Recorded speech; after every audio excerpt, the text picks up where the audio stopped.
জয় যিশু। আজ আমি জীবন্ত ঈশ্বরের জীবন্ত বাক্য নিয়ে এসেছি প্রিয় ভাই বোন। এটাই সত্য যে যিশু আরোগ্যদাতা, আরোগ্যকারী ঈশ্বর পুত্র। আজ পৃথিবীতে ঈশ্বর তার পুত্রকেই পৃথিবীতে পাঠিয়েছিল যাতে ঈশ্বরকে বুঝতে পারে, চিনতে পারে। তার জন্য প্রভু যিশুর অনেক প্রতিদান দিতে হয়েছিল, যাতে ঈশ্বরকে বুঝতে পারে, চিনতে পারে, ঈশ্বরের মহিমা মানুষ দেখতে পায়। সেই জন্য প্রভু যিশু মানুষের সুস্থতা দান করবার জন্য ক্ষতবিক্ষত হয়েছে। চাবুকের আঘাতে তার মাংসপিণ্ড পৃথিবীর বুকে ছড়িয়ে গেছে, যাতে আমরা আজ প্রভু যিশুর কাছে প্রার্থনা করি যাদের বিভিন্ন রকম রোগের যন্ত্রণা, রোগের জ্বালা, যে কোনো রোগ, যেমন রোগ হোক, সেই রোগ থেকে মুক্তি পাবার জন্য প্রভুর কাছে প্রার্থনা করতে হয়। প্রভু, তোমার ক্ষত দিয়ে আমাদের ক্ষতের আরোগ্য দাও। তিনি হলেন আরোগ্যদাতা, আরোগ্যকারী। তাহলে তিনি আরোগ্য করেন বলেই, অসুস্থকে সুস্থ করেন বলেই, রোগকে মুক্ত করেন বলেই, তাই তাকে আরোগ্যদাতা বলা হয়েছে। এইটাই সত্য। কিন্তু প্রচুর মানুষ যিশুর কাছে এসে দয়া পাচ্ছে, আবার অনেকে পায় না। যার যেমন বিশ্বাস নিয়ে প্রভুর কাছে আসে, সে তেমন দয়া পায়। তার বিশ্বাসে যদি ফুটো থাকে, তার বিশ্বাস যদি অবিশ্বাস থাকে, সন্দেহ থাকে, হতাশ থাকে, তাহলে সে সেই রকম প্রভুর কাছে আরোগ্য লাভ করবে।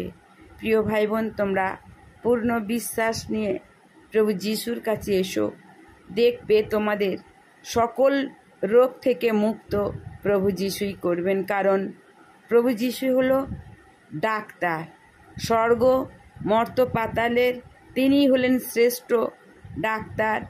তার কাছে এলে যে আসবে এই ডাক্তারের কাছে রোগ মুক্ত হবে। আর প্রভু যিশুর ডাক্তার তিনি, আর ওষুধ হলো রক্ত আর ক্ষত, আর কিছু নয়, বিভিন্ন কোনো কিচ্ছু নয়।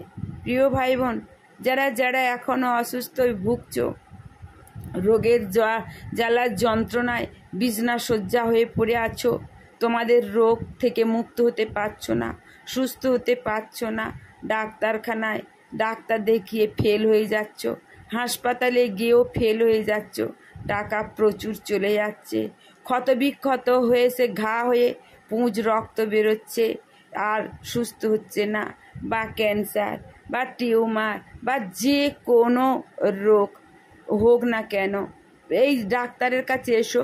পৃথিবীর বুকে তোমরা রোগকে মুক্ত করবার জন্য কত ডাক্তার হাংড়ে মরো, চতুর্দিকে ডাক্তার ও ডাক্তার, দূর দূরান্তেও যাও, কিন্তু অন্তরের একজন ঘরে বসে আছে যে ডাক্তার, মহান ডাক্তার।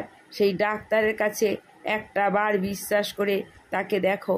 তাকে বিশ্বাস না করে আমরা চতুর্দিকে যাই, কিন্তু আমরা হতাশ হয়ে যাই, দুর্বল হয়ে যাই, কারণ এটা শয়তানের কাজ। তাই প্রিয় ভাই বোন, এই ঘরের বড় মহান ডাক্তারকে একটা বার ডেকে দেখো। যাদের বিভিন্ন রোগের জন্য বিভিন্ন পরিস্থিতির মুখোমুখি লড়াই করছো, চিন্তা ভাবনায় ঘুম আসছে না, তার রোগের যন্ত্রণায় সে শেষ, তার জীবনটাকে ভাবছে আর বাঁচবো না, শেষ হয়ে গেলাম। না প্রিয় ভাই বোন, এই সমস্ত কিছু মনের চিন্তা ভাবনা এনে দেয় কেবল শয়তান। তোমাদের কে বলেছে রোগ হলেই মরে যাবে? না প্রিয় ভাই বোন, তোমরা মরবে না। প্রভু যিশুকে একবার বিশ্বাস করে তাকে মন প্রাণ হৃদয় দিয়ে ডাকো। কারণ তোমাদের যে দেহে রোগে পরিপূর্ণ, এই দেহ তো প্রভু যিশুর সৃষ্টি, এই দেহ তো ঈশ্বরের সৃষ্টি, এই দেহ তো তোমাদের নয়। তাহলে তার কাছে যদি তোমাদের দেহের জন্য তার দেহ, তার দান করা দেহকে যদি তোমরা আরাধনা করো মন প্রাণ দিয়ে, কেন ভালো করবে না? তিনি কথা দিয়েছেন এবং তিনি স্বর্গ থেকে সে রোগ থেকে মুক্ত করবার জন্য এই ওষুধ তৈরি করেছেন, রক্ত আর ক্ষত। নিজের শরীর থেকে ওষুধ তৈরি করেছেন, যে মানুষের হাতে যে ওষুধ তৈরি হয়েছে প্রভু যিশুর রক্তক্ষত দিয়ে এই ওষুধ তৈরি হয়েছে কেবল সেই মানুষের রোগ থেকে আরোগ্য করার জন্য। প্রিয় ভাই বোন, তাই তোমরা যারা যারা রোগে এই রকম নানান রকম শাস্তি পাচ্ছ, কষ্ট পাচ্ছ, একটাবার প্রভুকে বলে দেখো যে প্রভু, তুমি যে আমার জন্য ক্ষত হয়েছ, তুমি ক্ষত বিক্ষত হয়েছে ক্ষতের আরোগ্য দেবার জন্য। ক্ষতের জ্বালা, ক্ষতের যন্ত্রণা কত বড়, কত ভয়ঙ্কর, কত চিন্তা ভাবনা তুমি জানো প্রভু, বলেই তো তুমি আজ ক্ষত বিক্ষত হয়েছ কেবল আমাদের মতো পাপী ভাই বোনেদের জন্য। ওগো দয়াময়, তোমার ক্ষতের দ্বারা আমাদের ক্ষতের আরোগ্য দাও, তুমি দয়া করো। তোমার রক্ত আমাদের জীবে দাও, তোমার ক্ষত আমাদের জীবে দাও।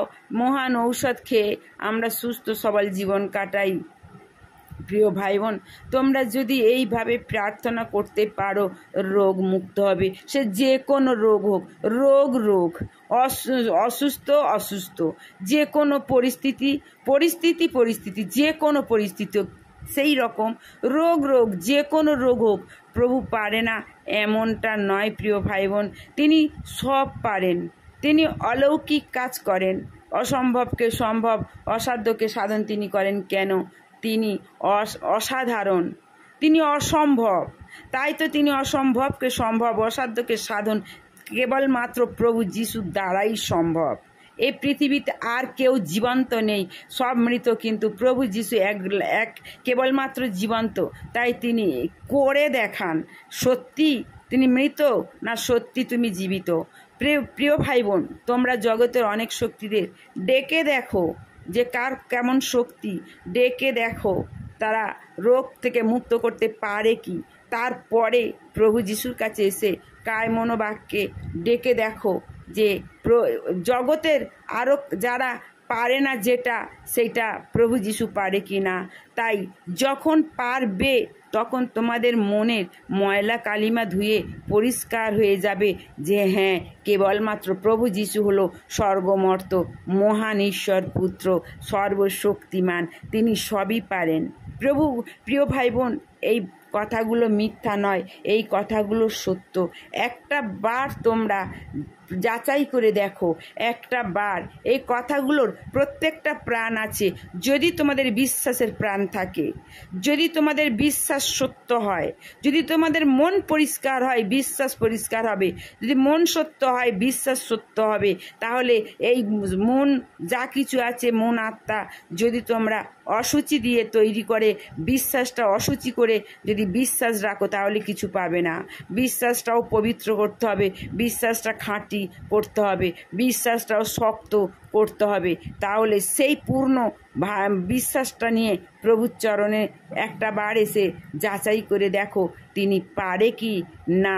তিনি কি মিথ্যা কথা বলেন না? প্রিয় ভাই বোন, এই কথাগুলো আমরা বলছি, এ কথা আমাদের নয়, এই কথা হলো ঈশ্বরের, প্রভু যিশু, তিনি সত্য, কেবল তিনি সত্য। তাই তিনি এই বাক্যগুলো সমস্ত সত্য। যাচাই করে মন প্রাণ হৃদয় অন্তর দিয়ে তোমরা একটা বার যিশুকে ডেকে দেখো তিনি পারে কি না। অবশ্যই তিনি পারবেন, বিশ্বাস করে একটা বার ডাক, অবশ্যই পারবে। প্রিয় ভাই বোন, তোমরা সুস্থ সবল হলে আমাকে তুমি সাবস্ক্রাইব করো, আবার যেন আমরা তোমাদের জীবনের সমস্ত সমস্যা নিয়ে আসতে পারি, যে সেই সমস্যাগুলো কি কারণে। বাইবেলে প্রভু যিশু বলে দিয়েছেন, সকল পথ করে দিয়েছেন, সকল বাধা বিঘ্ন থেকে উদ্ধার পাওয়ার পথ প্রভু যিশুই, তাই তিনি করে আমাদের দিয়ে গেছেন।